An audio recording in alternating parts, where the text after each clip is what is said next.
Bienvenidos a nuestro canal de reparacionmóvil.es. En este video os enseñamos cómo poner el protector de pantalla para que no haya burbujas de aire.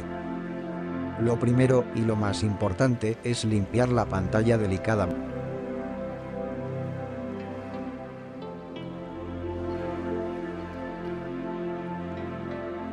Secar la pantalla con toallita seca y asegurarse que esté perfectamente limpio la superficie.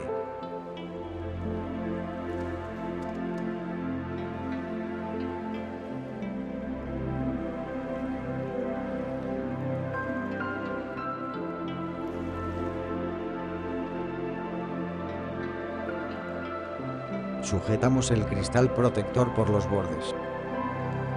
Ajustamos bien los laterales. Y dejamos que el cristal pegue sola por la presión del aire.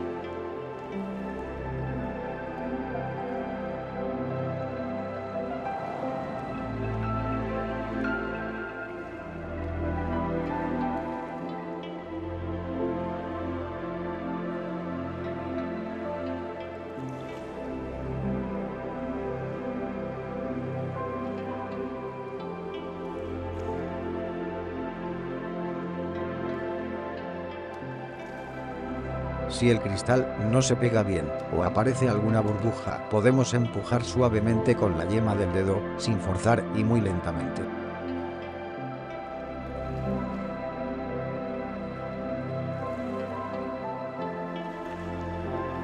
Espero que os haya gustado y nos vemos en el próximo video.